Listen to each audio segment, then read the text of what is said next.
I have never really watched anime. No Naruto, no Dragon Ball Z, no Rent a Girlfriend, pretty much nothing. But 2 months ago, I decided to finally cave in and give it a try. I tweeted I was going to watch all of One Piece without taking any breaks, and I would tweet my thoughts as I go. Well, that post blew up, and even One Piece themselves wished me luck on my journey. And so, I began my watch. And I can truthfully say, after only getting to the end of Alabasta, I was not ready to experience such a masterpiece.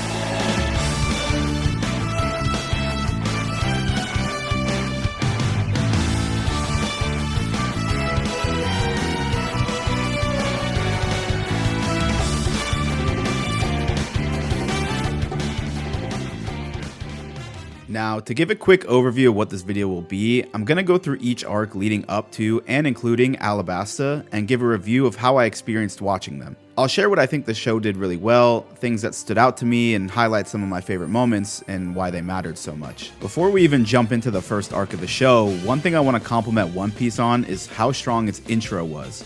From just the intro alone, the premise for this entire show is already interesting. We're told the tale of a mysterious pirate named Gold Roger, who obtained all the wealth, fame, and power in the world, which declared him king of the pirates. However, on his execution day, he declared that all his treasure was hidden somewhere in a place called the Grand Line for anyone to go find. This speech sparked an entire fleet of pirates to begin their journey called the Great Pirate Era, where presumably our story begins as well. Then an absolute banger plays.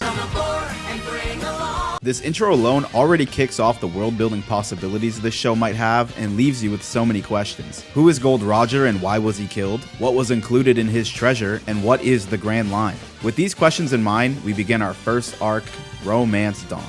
In my opinion, Romance Dawn does a really good job at setting the premise of the show and introducing its core characters. We first meet our fearless rubber boy leader, Monkey D. Luffy. It immediately starts with one of the most fitting main character introductions of all time. We see Luffy explode out of a barrel on a random ship and scream about how great of a nap he just had and how hungry he is. Luffy also meets a dorky kid stuck on a pirate crew here named Kobe and casually tells him he's gonna become king of the pirates, even if it means dying for it. In just that one conversation, Luffy's conviction towards his dream snaps Kobe out of his fear and pushes him to stand up to Alvida and chase his own dreams of becoming a Marine. Within a 60-second conversation, we already see Luffy's defining trait and why he's one of the best main characters ever, his ability to inspire others just by being himself. And the last thing we see is Luffy fighting Alvida, and this was one of the biggest hooks for me early on. This was not an intense fight where the main character is fighting tooth and nail to beat this big villain like so many other shows and movies. There was no serious music or even any fear that Luffy would lose this. As soon as Alvida smacked him on the head with the club and he just smiled, you knew she was toast. The fight was fun, the music was exciting, and he's just mollywopping an entire crew with a smile on his face and smacks Alvida into the Bermuda Triangle. Also, at the moment of impact here, you're hit with this creative photo snapshot montage kind of thing before Alvida is blasted away. The way this show creatively changes its animation, coloring, or style like this to highlight impactful moments is something I really love about it. In literally just the first episode alone, Oda successfully gives us such a good insight into who Luffy will be. He's strong, he's charismatic, and he's determined.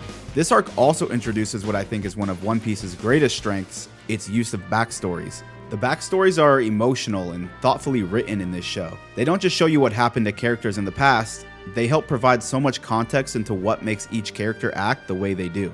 Luffy's childhood backstory, for example, does a great job at this. When we meet red-haired Shanks, an almost brotherly figure to Luffy growing up, he chooses peace in an altercation at the pub with some bandits. Luffy, however, sees this as cowardly and it makes him mad. We see a key example of Luffy's personality shine here when this anger takes over and he impulsively eats a devil fruit out of spite. The most interesting part of this backstory to me is when Shanks stops the sea monster from eating Luffy. He doesn't even fight it, he just kind of stares it down. I briefly thought Shanks must have devil fruit powers here, but that couldn't be it because he was also swimming. I don't know how he did that, but he did look cool doing it. This scene not only teased us with more questions about who Shanks is and what his powers are, but it began to tease the potential power of some pirates in this universe very early on. After saving Luffy and losing an arm, Shanks and his crew set off to sea. Luffy declares he'll become king of the pirates and surpass him one day, leading to one of the most iconic moments in the series. What I really loved about this backstory is just how clear Luffy's personality was being shaped by his experiences with Shanks and how much Shanks' words will mean to him on his journey.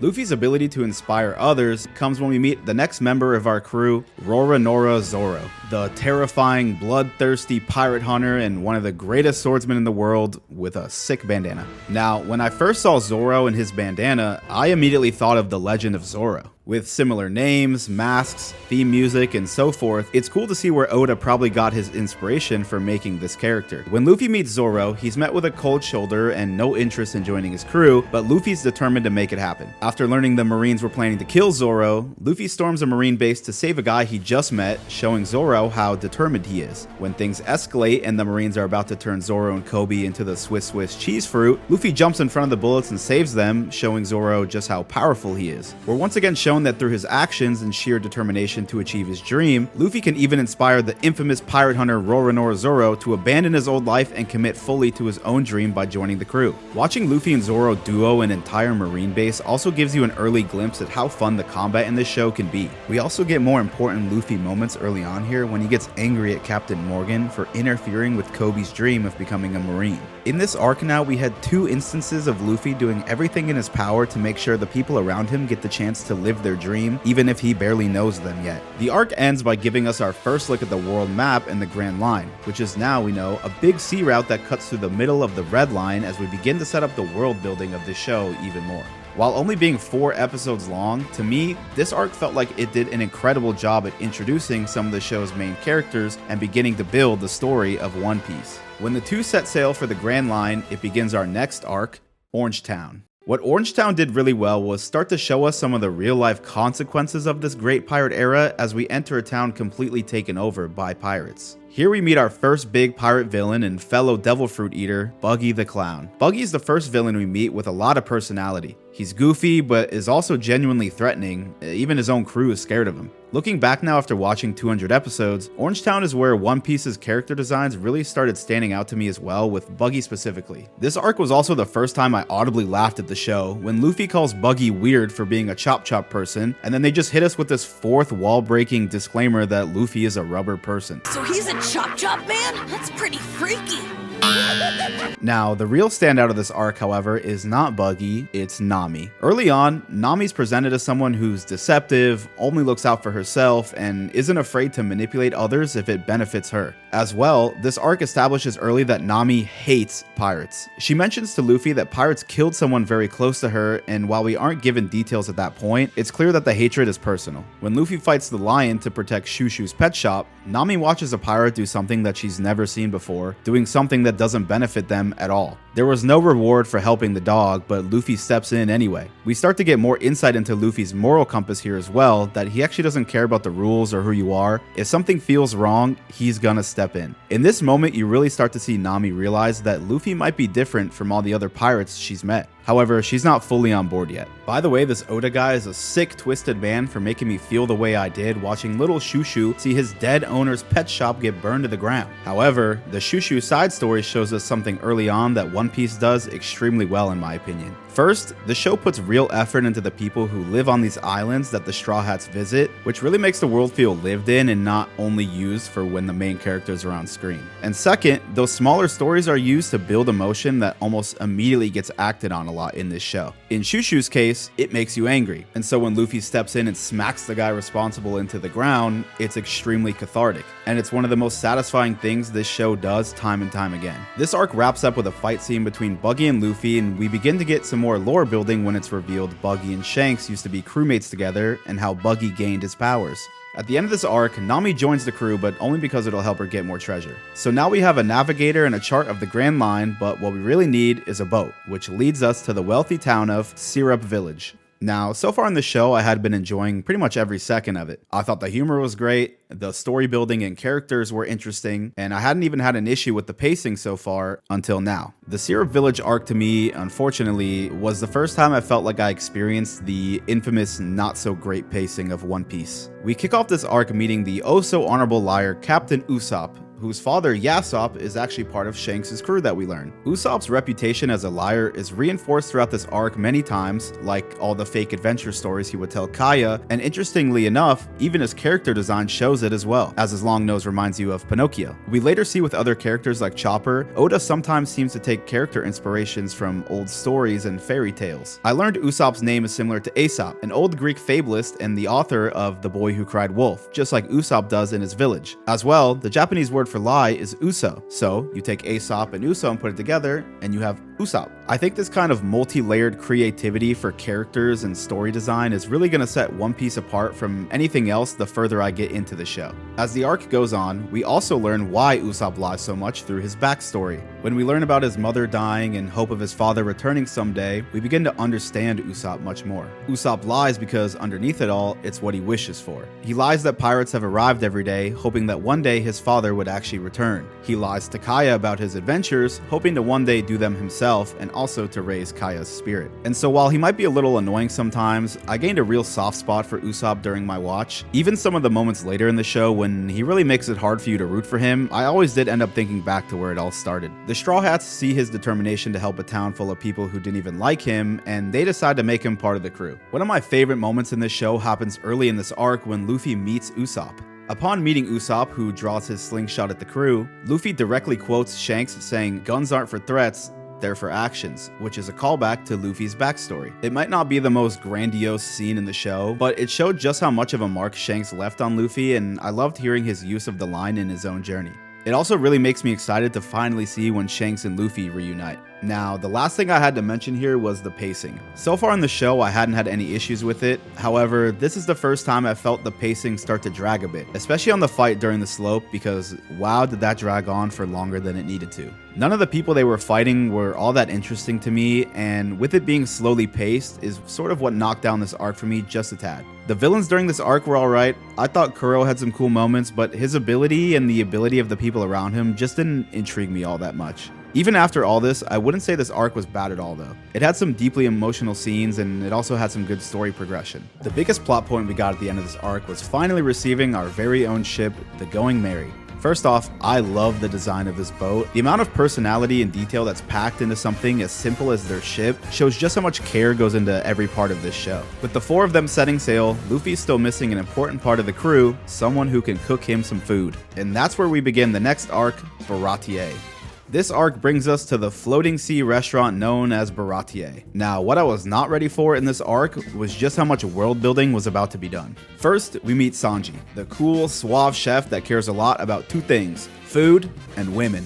He also smokes a lot of cigarettes, or if you're watching the 4Kids version, he licks lollipops. From the first time you meet him, Sanji is just that guy. The fact that he refuses to use his hands in combat because they're meant for cooking is such a simple but incredible character design, and he keeps them in his pockets while doing it too. Like, he quickly became my favorite character. Now having Luffy, Zoro, Usopp, and Sanji on the crew, we see even more how unique each of their fighting styles are, like Usopp using his contraptions and Sanji using only his feet, making the action scenes even more entertaining with every character having a distinct role. Of course, this isn't something unique to just One Piece, but it is something I think they do really well. What really took Sanji to the next level for me though was when they explained why he'll never let anyone go hungry through his emotional backstory with Zeph, where he felt firsthand what it's truly like to starve. Even if it means causing issues, he'll never willingly let anyone feel the same pain he did on that island. This is still one of the most emotional moments to me in this whole show so far. Now, one of the weaker parts of this arc for me was the entire fight sequence towards the end with Don Krieg and his crew. Don't get me wrong, there were cool parts, like we finally got to see Sanji in full action, and Luffy had some tough hurdles to overcome. I just think it dragged on for too long in comparison to how interesting the character was. Sort of a similar situation that happened with Captain Kuro. However, the arc really starts to get interesting to me when this guy shows up, Hawkeye Mihawk, the world's greatest swordsman. Now, I'm not gonna lie, when Mihawk showed up, it pretty much immediately cleared everything in the show up to that point. His design, his cool music, how powerful he was, it was all just leagues above what we had seen so far. It was revealed then that he is one of the 7 warlords of the sea, which instantly hints at how insane the power scaling in this show is gonna get as well. Now, the big moment was when Zoro and Mihawk meet, and you realize how much Zoro's story is about to change. Since day one, Zoro's entire goal has to become the world's greatest swordsman. Well, guess who just pulled up?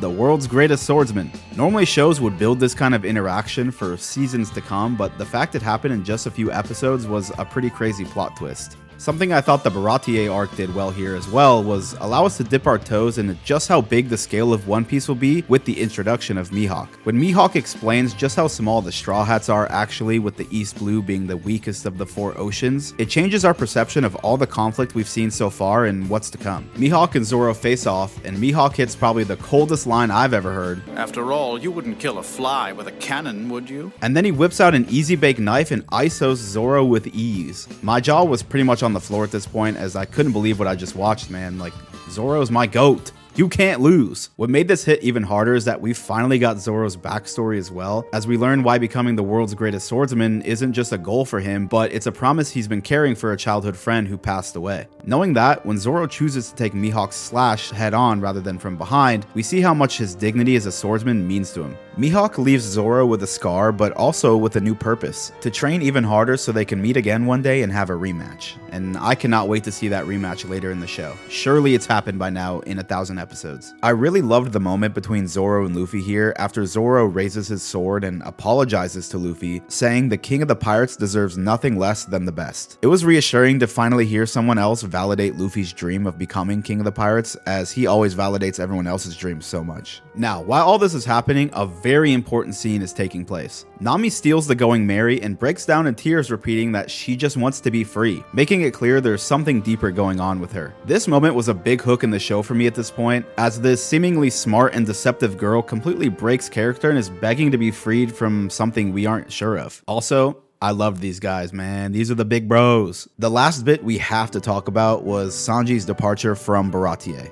This part choked me up. It was so sweet and I loved it so much. Seeing Sanji, the nonchalant guy he is, finally break, thank Zeph for everything, banter with the staff a bit, and then all of them waving Sanji goodbye. It was such a great moment, and I really hope they revisit Baratie one day. The arc ends, and this is really where the story took off for me, as the crew heads off to find where Nami and the ship went, leading us to Arlong Park. Arlong Park is where One Piece really began to hit its stride for me and fully hooked me in.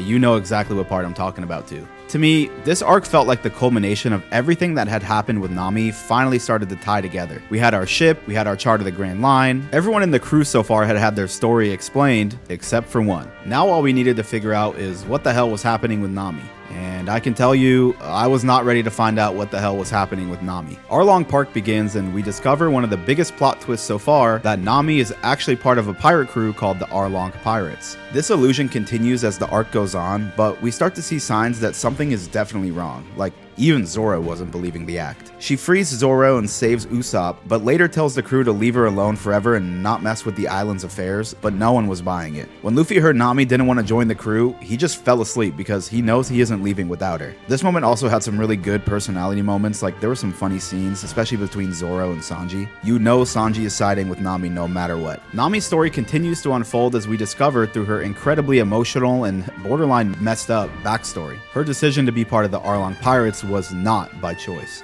During Nami's backstory, we learn of Bellemere, Nami's adopted mother, who's killed by Arlong in front of Nami during his initial invasion of the island. We now know this is what Nami was referencing back in Orangetown when she said pirates killed someone very close to her. Bellemere was a really incredible character, and this entire backstory took all the other backstories and pretty much blew them out of the water. This was another moment, like I mentioned with Alvida earlier, where the show's animation and visuals took an impactful moment and just elevated it even further. After learning about Nami's backstory, we get a good understanding of why Nami continually puts on such a brave face, since she was forced to grow up so fast in a horrible environment. And this is shown really well in the scene after Nami learns Arlong betrayed her and she runs into the mom of townsfolk. Everything she's fought for her whole life just got ripped away at the finish line, basically dooming the entire island. Yet she still puts on a confident smile and tells everyone not to worry. All her life she just tried to be brave and do what she thought was best for everyone around her. But when Genzo reveals the truth of the situation and she no longer has to fake the confidence for their sake, Nami finally reaches a breaking point.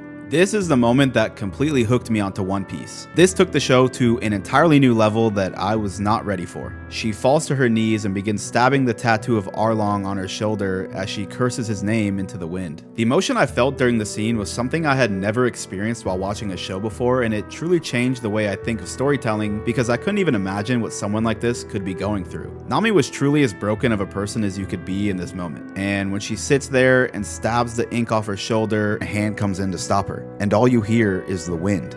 This moment changed Luffy for me forever. We had seen Luffy get serious, but never like this. Nami finally breaks. She turns to Luffy and says, Help me.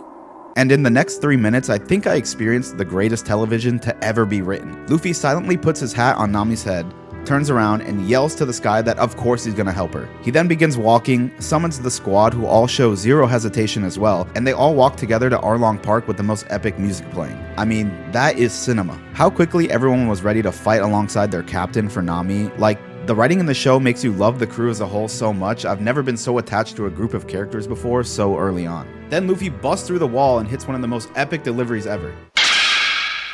Now, which one of you is Arlong? This whole sequence is what sealed the deal and made me a One Piece fan forever, even if I was only 37 episodes in at this point. I don't understand how anyone could say this show doesn't get good until a few hundred episodes in, because this is probably the strongest hook to a show that I've ever seen. I really think that if this doesn't hook you in, this is just probably not the show for you. As the rest of the arc unfolds, Luffy and the gang beat up Arlong and his crew. Arlong was one of those characters for me that also elevated One Piece's character design again. I thought his outfit was unique and fitting for a fishman, plus he had this really cool shark tooth sword. It just all kind of tied together well in my opinion. During their fights, we get a cool Zoro vs 6 swords octopus fight. Sanji holds his breath for so long I was starting to think he was actually a fishman himself, and Usopp lights a guy on fire. This arc ends with an absolutely epic fight between Arlong and Luffy, which was my favorite fight of the show so far. One of the sole reasons this show is so entertaining to watch is straight up just how Luffy acts during his fights. His ability to switch between a playful guy who takes nothing seriously, like when he puts Arlong's shark teeth in his mouth, to the most seriously and emotionally driving main character you've ever watched is honestly astounding. I think this contrast and how dynamic his character is really makes you fall in love with him so easily.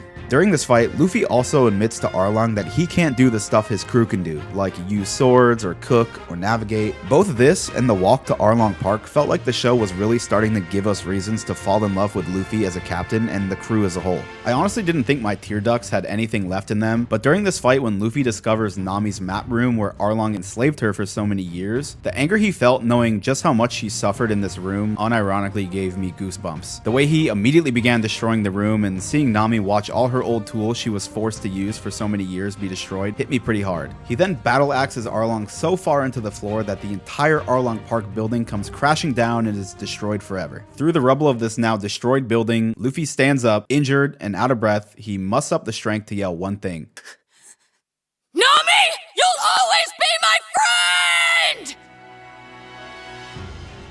And this was the final straw for me. After everything that happened this arc, this moment solidified One Piece becoming my favorite show. I don't care if the next 1,000 episodes of this show are as bad as season 8 of Game of Thrones. Being able to experience what I just did during this arc was something I don't think I'll ever feel again, and for that, I'm always gonna be a fan. This arc ended with so many emotional moments as well, like learning about Genzo's pinwheel hat and discovering what Nami's new tattoo was. It makes you appreciate even more that Nami joined the Straw Hats, since her whole life she was forced to be part of a pirate crew, but now even after being freed, she loves the crew so much that she decides to willingly join a new pirate crew. Although Loguetown is technically the last arc of the East Blue Saga, Arlong Park was a beautifully written, emotional climax of everything that came before it and kind of felt like the end. With that, the village is saved, Nami does one last robbery, and joins the crew as they finally set sail for the Grand Line, with our first stop being at Loguetown. Loguetown really starts to bring the story of One Piece full circle, as we discover the place where Gold Roger was executed during the intro. When Luffy finds the execution platform and just sits there smiling and looking at it, we get another reassurance of just how much being the king of the pirates means to Luffy. This arc also starts to reinforce how far the Straw Hats' reputation has already started to spread across the world. We learn Luffy now has a 30 million berry bounty, which is unheard of for a first pirate bounty, and makes it clear he's already being noticed in a much larger scale. We meet 2 Marines here, Smoker, a complete Chad with 2 cigars, a sick bike, and devil fruit powers, and Tashigi, who looks an awful lot like Zoro's childhood friend who died. Smoker's introduction was interesting because now we know Marines can also have devil fruit powers, which is pretty interesting. We also find out Buggy's here with Alvida, who took the Ozempic fruit because now she's hot. However, the biggest moment of this arc is when Luffy's captured and brought to the execution platform. Just before getting slimed out, he doesn't panic or look scared. Luffy just smiles, just like how Gold Roger did. And then a sudden bolt of lightning comes and saves Luffy at the last second. Even after 100 episodes, I still don't know how or why this happened, but I just know it had to be important. Lastly, when Luffy's captured again by Smoker, we meet this dragon guy, aka Dr. Doom, and he turns everything green and gives room for the Straw Hats to escape, so W Dr. Doom. He's written to be mysterious and elusive, and he makes vague statements, so you know he's going to be a big part of the story. I just don't know how yet. He tells Smoker he helped Luffy escape because it's not our place to come between that man and his chosen path. Now, I don't know what that means, but Luffy was really feeling like the chosen one right about now. At this point in my watch, I'm not gonna lie, I was kind of becoming obsessed. When they left Loguetown and did the group foot on the barrel thing and they all started sharing their dreams heading into the Grand Line, I almost teared up again. It was just such a perfect moment to end the East Blue saga. This show has over 1,000 episodes and I was feeling this way after 40, bro. Like, I knew this was about to take over my whole life. But now, with their exit of Loguetown, we have finally reached the end of the East Blue Ocean and entrance into the Grand Line. The first place we reach, Reverse Mountain. While Reverse Mountain was a short arc, to me it was cool because it was really the first taste of the crew's first real sea adventure, and it also helped establish a roadmap for future arcs. Seeing the crew sail up a mountain begins to open your mind into just how dangerous the environment of the Grand Line will be, and it won't just be other pirates giving them trouble. Here we meet my glorious blubbery king Laboon, whose backstory made me cry. Thank you again, Oda. We also meet Crocus. Crocus explains to us the log post, which not only adds another layer of chaos to the Grand Line, but is also a clever way of pushing the story forward. From this point on, the Straw Hats' journey isn't determined by where they want to go, but by whatever island the log post points them to, which adds a little bit of mystery and excitement to it as well. Here we also get our first glimpse into the main plot of the next few arcs leading to Alabasta, the secret organization of assassins, Baroque Works. During this arc, we meet our first 4 Baroque Work members. Looking back while making this video, it's so funny to see Vivi in this context and how she acts. Like, give her the Oscar already, because these are not the same people. The crew take Mr. 9 and Miss Wednesday with them and venture to their first island in the Grand Line, one of my favorite island concepts so far, Whisky Peak. I think when Oda was writing Whisky Peak, he basically had in mind how many plot twists can I fit into one arc. Starting off, the concept of this island to me was really cool. You get hit with the first plot twist that the island is not one big party that celebrates pirates, but it's actually an island full of bounty hunters who purposely lure pirates in with a good time to kill them. This reveal led to a top 3 Zoro moment of mine when he's on the roof under the moonlight and his theme music begins to play as he starts soloing an entire town of bounty hunters. I can see why so many people love Zoro's character in the show, because Oda does such a good job at giving him moments to just absolutely aura farm. From this, we also find out plot twist number 2, the island is not made of big cactuses, but rather a gravestone of all the pirates lured there to die over the years. This was just another instance of Oda's peak level of creative writing. The biggest plot twist we get during Whisky Peak is the revelation that Miss Wednesday is actually a spy, and it's revealed she's Vivi, the princess of Alabasta. To me, this is where the Alabasta story saga really began to hit its stride, as we learn more about Vivi's real identity, that Vivi's the only one who can stop the conflict in Alabasta by exposing the truth, and that Mr. Zero is also one of the 7 warlords of the sea, just like Mihawk. From this, we now had our mission for the saga set up. Help the princess get to Alabasta so she can save the kingdom. The final plot twist we're hit with in this arc is when Igaram sails off pretending to be Vivi and gets freaking blown to smithereens. Looking back, I'm not gonna lie, I don't even understand how he survived this. It must have been a miracle. I'm sorry for that. As the crew, Vivi, and my goat Karu set sail to leave Whisky Peak, we meet one last character, the second in command of Baroque Works, Miss All Sunday. And now let me tell you something about Miss All Sunday. Whew, they're calling me Mr. All Sunday, you know what I'm saying? I am no better than Sanji. Okay, but for real, I'll dive deeper on my thoughts about her during the Alabasta arc, but her character and introduction are both absolutely incredible, and she's for sure one of my favorite characters. Miss All Sunday gives the crew a log post to a secret island to hide from Baroque Works, which already begins to hint at the kind of person she really is, but at the time we're unsure if it's a trick or not. And then Luffy destroys it because he hates her. We then make our way to the next island, Little Garden.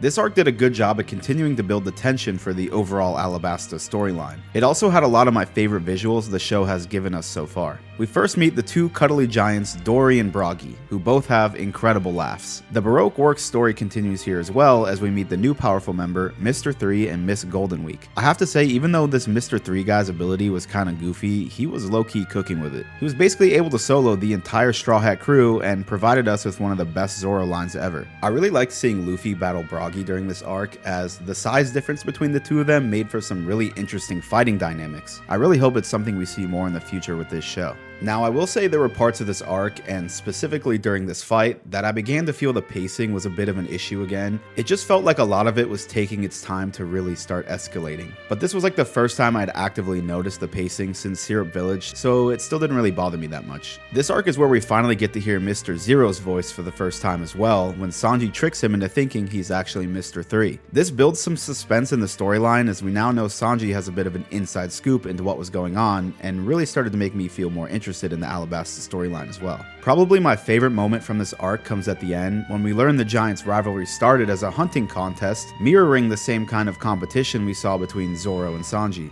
It's a small but wholesome way of showing how different crews across the sea share similar dynamics and how pirate adventures might not be as different from one another as they seem. As this arc ends, we see Vivi reading a newspaper about how much the conflict in Alabasta is escalating, and thus it's full speed ahead to Alabasta. It's Tony Chopper time! In the midst of their journey to Alabasta, Nami becomes extremely sick and the crew must stop at the nearest island for help, which leads us to Drum Island. Now, although in the grand scheme of the Alabasta storyline, this arc maybe feels like filler, but overall to the entire story, it was definitely not, and it also became my favorite arc of the show so far. I'm also a huge sucker for snowy terrain in movies or video games, so I was already biased going into it, and I loved the theme and the outfits, and everything was so great. Drum Island was one of the most emotionally beautiful written stories that I've ever seen, and was probably the most emotional I got in the show since Arlong Park. The first emotional moment of the arc began when Luffy decides to take Nami, who's very sick at this point, up the mountain to find a doctor rather than waiting for one to come down. I can't even describe what it was like to watch this scene for the first time, watching Luffy bloody his hands and freeze his entire body just to help his friend who was sick. What really pushes this moment further is when you later find out that Nami would have probably died if they waited for a doctor to come down. I already had such high praise for Luffy as a character at this point, but hearing that news elevated him even further. This arc also had an amazing side character, Dalton, who I thought was really well written and made me appreciate the arc even more. But then we meet my new favorite character, a talking little reindeer by the name of Tony Chopper. I mean, look at him. He's just a cute little guy. Now, Chopper was another one of the One Piece characters I had seen before actually watching the show, but I was not ready for the emotional entrance he was about to have. The backstory we witnessed for Chopper during this arc absolutely broke me. I knew immediately after watching it that this was going to be another iconic moment like Arlong Park that sticks with me for the rest of this show. After eating a devil fruit and being cast aside by reindeer and people, we get a glimpse of hope when he meets Dr. Hiraluk, who tells him about his goal to cure people with kindness and inspires Chopper to become a doctor. Then when Hiraluk gets sick and pushes Chopper away, Chopper puts himself through hell for the chance that he can cure his mentor and get his only friend back. The moment Chopper walked inside, completely battered and bruised, just holding up a mushroom, will forever be engraved in my brain. The way Chopper looked up to Hiraluk, his mentor, so much gives me the same feeling to how Luffy looked up to Shanks during his backstory as well. Then, this arc hits us with the iconic Hiraluk line that a man only dies when his memory is forgotten. Another extremely emotional scene. Surely after this, the emotional roller coaster ends, right? Nope, he explodes. After he dies, Chopper vows to keep Hiraluk's memory alive and become the world's greatest doctor in just the most heartbreaking way ever. This scene was emotional and powerful, and it just made me bawl my eyes out. If Chopper doesn't become the best doctor ever, I'm taking back anything positive I said about this show, and I'm giving it a 0-star rating. And finally, at the end of Drum Island, we see Hiraluk's dream come alive as the island beautifully becomes one big cherry blossom tree, and we get the iconic Chopper yell. I mean, it's just peak writing. The story shows that even after being rejected by everyone around him for so long, Chopper finally finds something that he believes in and can also help people. Because he cares so much about it, he's willing to put himself through absolute hell just to achieve it. And that's why he fits this crew so perfectly. Every Straw Hat has a strong goal, a reason, or purpose for what they do, and Chopper is the same. Now, as much as I loved this arc, the villain of this arc to me was the biggest negative. I did not like Wapol at all. I honestly found him pretty annoying and just not that interesting of a character. I guess that was maybe the point though, since him being a pirate for all the wrong reasons led to this moment. When Wapol returns to the island and tries to shoot Hero Luke's pirate flag, we get one of the toughest Luffy moments ever when he emerges through the smoke holding it. Here is when Chopper realizes that being a real pirate means as much to Luffy as being a doctor does to him, and I think was the leading reason Chopper ultimately decided to join the crew. Luffy convincing Chopper to join the crew was another really emotional moment during my watch, and the visuals during this section were just so beautiful as well. And after he finally agrees, seeing everyone on board make Chopper feel right at home made me just love this crew so much more. The way Nami was so gentle with him when they first took him on board, but then he quickly jumps into playing along with the crew, I just loved it, even if they did think he was backup food. And finally, we get one last very important detail at the end of this arc. We find out that Gold Roger is actually named Gold D. Roger, just like Monkey D. Luffy. Kureha even hints that the two share some kind of relationship to each other, so it wasn't just a coincidence. This to me felt like the most world-breaking discovery in the show thus far. The fact that the previous king of the pirates and our main character have some sort of connection was insane. Are they related? Is Gold Roger Luffy's dad? I don't know, but it was a crazy twist. With Drum Island ending, for real this time, the crew is headed to the place where 4 arcs of story and so many moving parts were finally coming together, Alabasta. Much like Arlong Park felt like the culmination of Nami's story coming together through so many arcs, Alabasta was the culmination of so many characters, storylines, and plot points coming together at an extremely elevated level. This felt like the first major arc of the series, both in scope and writing. So I'm gonna do my best to break down all the things I noticed during my watch, but it is a big one. To begin, the premise to the Alabasta arc was very well written in my opinion, and it all comes down to one character, Crocodile. Crocodile was easily the most evil villain we've got in the show so far, and one of the most iconic villains I've seen in any show or movie as well. Before we say anything else though, the outfit was so fire. I mean, this is tough. Not only was Crocodile just like an evil dude, but even more terrifying, he was extremely calculated. The entire premise of the Alabasta storyline revolved around Crocodile wanting to take control over Alabasta to obtain some powerful weapon called Pluton, and I'm still not sure what that is yet, but that's okay. How could one slip through the cracks of an entire kingdom to achieve this, you ask? You can maybe manufacture a drought in the kingdom, getting people all riled up, maybe make the people of the kingdom hate their own king, secretly engineer a civil war. How about you do all 3? This dude was able to completely control the narrative through carefully calculated moves, making an entire kingdom hate their king and start a civil war, all while everyone thinks he's a hero for what Baroque Works portrays that they do. I mean, this guy is a demon. And lastly, Crocodile is strong. We start at Alabasta and get a first glimpse at Crocodile and how strong he is when he survives being stabbed by 4 pirates and dries out an entire town full of them. Then we later find out bro is just made of sand, and I'm pretty sure only Spider-Man can stop him at this point. This was by far the strongest person we've met since Mihawk, which makes sense because he's the second warlord of the sea. When you take the strength of Crocodile, the premise of the secret takeover, including all the inner workings of Baroque Works and its different characters, you get an incredibly entertaining and well-crafted story, which is exactly why I think Alabasta was such an enjoyable watch. From that, let's get more into Baroque Works. I thought the Baroque Works concept and how it played out was also really good. What we know about Baroque Works gets flipped during Alabasta, as we learn the organization is actually just a way for Crocodile to destabilize an entire country from the inside without anyone knowing. So in reality, you have a group of really strong bounty hunters all trying to stop Vivi and the Straw Hats from saving a kingdom from an evil Sandman. And boy did they have some strong members, starting with Mr. 2. Bon Clay, my absolute GOAT. From the moment I saw this character's ability, I knew he was OP. You're telling me there's someone with devil fruit power to morph themselves into anyone they come into contact with? That is insane. I really liked this character a lot during the entire arc, from his introduction on the Going Merry where everyone liked him without realizing, the major time he used his powers like becoming King Cobra to trick the civilians or becoming Nami to trick Vivi, to the fight he had with Sanji. And of course, who couldn't mention his emotional, heroic send-off as well? This moment to me was really special, and it made me appreciate his character so much more. Then we meet everyone's favorite, Miss All Sunday, aka Miss Nico Robin. Just like Bon Clay, Robin is also OP and became one of my favorite characters over the course of this arc. Robin's ability is not only super unique, being able to summon body parts anywhere, but the way the show animates her activating the powers with these beautiful flowers and pink background, it just breathes so much more life into the character. Robin's character in this arc was really interesting to me as well. She joined Crocodile because she could read ancient texts needed to get this powerful weapon, but also because it provided protection because, as we find out, she has a massive bounty. Her mystery continued as midway through the arc she begins to change her mind about being part of Crocodile's plans and starts helping the Straw Hats, like when she rescues Luffy from the sand pit. I could sit here and talk about Robin and how she was written in this arc for hours, but really just to sum it up, I absolutely love her character, and the way she turned on Crocodile in the end and joined the Straw Hats was just awesome. I'm excited to see how she gels with the rest of the crew going forward. Now, another massive reveal that we must talk about that happens in this arc, and I'm not gonna lie, it kind of blew my mind. Luffy has a brother. I was in complete shock when this happened. I had honestly thought maybe Shanks was his older brother and they just hadn't revealed it yet based on how they interacted in Luffy's flashback, but this was crazy. And now I want to know if Shanks and Ace have ever interacted as well. Also, a huge part of the reveal is that his name is Portgas D. Ace. D.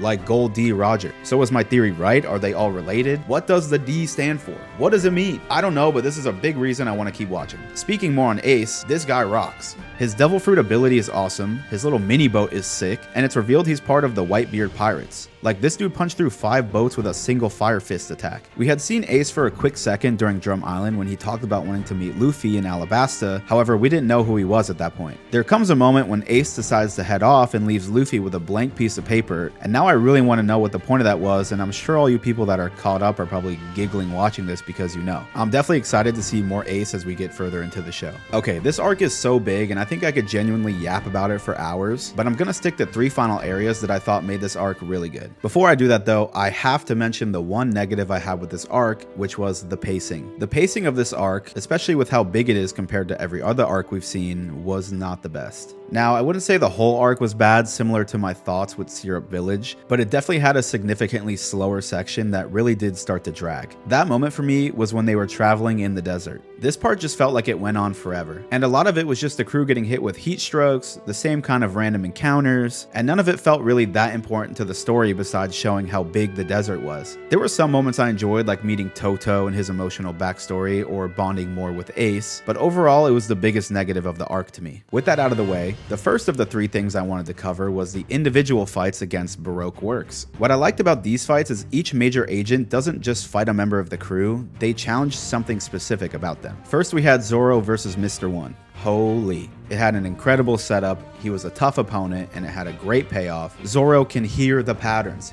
He can cut through steel. This man is gonna be unstoppable. Then we had Sanji versus Bon Clay. In one word, iconic. This fight had a great mixture of silly and serious. I love getting to watch Sanji fight, and it was really funny seeing him have to overcome the one thing he can never harm, which is his beloved Nami. Bon Clay was such a perfect opponent for him to fight as it showcased both of their personalities perfectly. Then we had Chopper and Usopp versus Mr. Four and this Christmas mole. I don't even want to say her full name because that's how much I hated her. Out of all these fights, this was the first miss for me, and it was literally because of this mole character. She was so annoying and so dumb, and I hate her, and it ruined everything. I also thought Mr. Four's ability was kind of weak and just not that interesting. Now, because both of them sucked so much, we did get a satisfying ending when Chopper and Usopp won, and we arguably got the best Usopp moment so far in the show. My boy finally got to Aura Farm. Then we had Nami versus Miss Doublefinger. First of all, I am once again no better than Sanji. Come on. I both loved and hated this fight. I think both characters in this fight were great, and Nami's weapon story was cute when she finally realized how to use it well. I just did not like the Mirage bit that happened multiple times. You constantly thought Nami got hit when she actually didn't, which kind of just took away from the risk of everything. It was overall not a bad fight, it just wasn't my favorite. And now, the second of my 3 points to discuss, the final Straw Hat versus Baroque Works member, Luffy versus Crocodile. The 3 fights we saw between these two took all the combat we had seen in the show so far and made it look like a warm-up. The combat completely elevated. I mean, Crocodile was shooting out sand nados at Luffy and drying him up like SpongeBob at the end of his movie. Luffy was using moves I had never even seen before, and those weren't even working.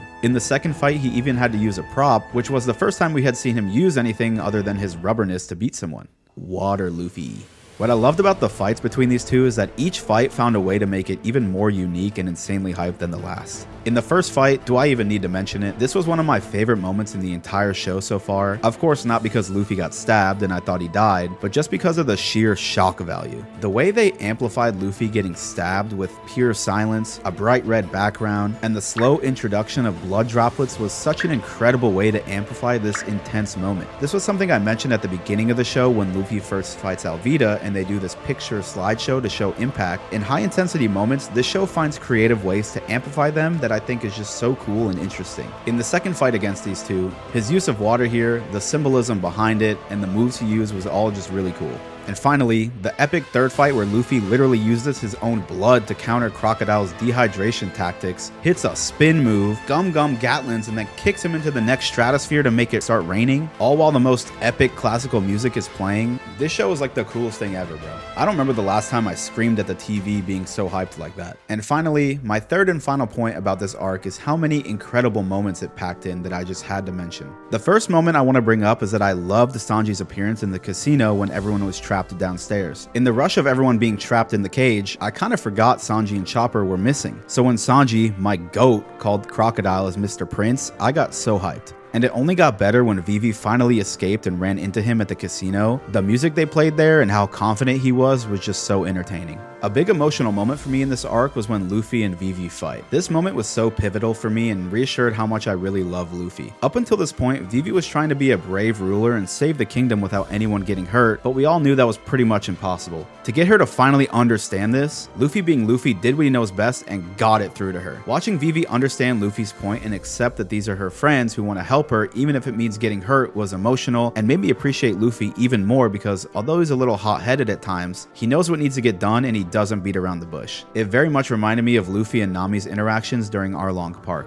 Another quick moment that stuck with me was when Vivi tried to stop the two armies from clashing. All the tensions of the conflict are climaxing. Vivi finally knew that both armies were being tricked into fighting with one another, and with one last attempt she got so close to stopping so much unneeded fighting, only for it to end up failing by the tiniest bit. I hadn't mentioned him in the review, but this moment after all the buildup of Koza's story and his history with Vivi was really what made it stick out to me. And finally, the part we of course have to talk about is Vivi's send-off.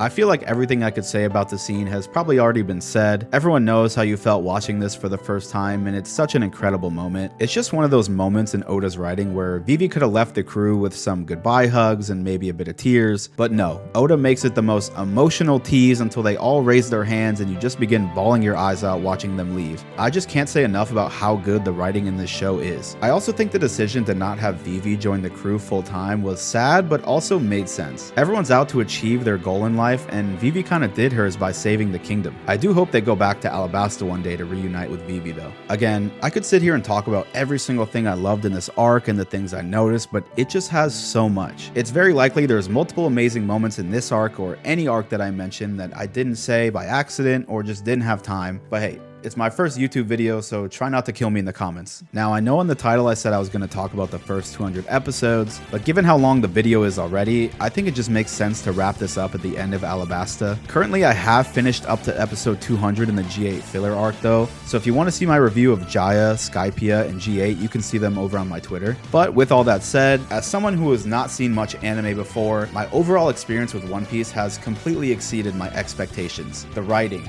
the characters, the emotional moments, the beautifully animated 90s art style that everyone loves, the incredible use of music, the epic action scenes. It not only has everything, it does everything so well. In just my first 200 episodes out of 1,000, I have without a doubt become a massive Oda fan. With so many things being set up for the story, I am really excited to continue watching. After this video comes out, I'll most likely be wrapping up the Long Ring Longland arc and heading into Water 7 and Annie's Lobby, which I hear are two absolute peak arcs, so if you'd like to see my reactions to those arcs as they happen, you can follow my Twitter that's linked below, or I'll show it on the screen right here as well. I appreciate everyone who's shown me love in the One Piece community recently and been loving the tweets. It's making my journey even more enjoyable being able to share it all with people who love it so much. Thank you all so much for watching. Also, if you liked the video, feel free to hit it with a like and subscribe. If people enjoyed this, I would gladly yap so much more about One Piece stuff and potentially more anime or media in the future as well. I love doing in-depth reviews of movies, shows, video games, if you couldn't tell by this almost probably 50-minute long video. So it would be a lot of fun to do more. Either way, thanks so much for watching, and I'll see you guys around. Bye!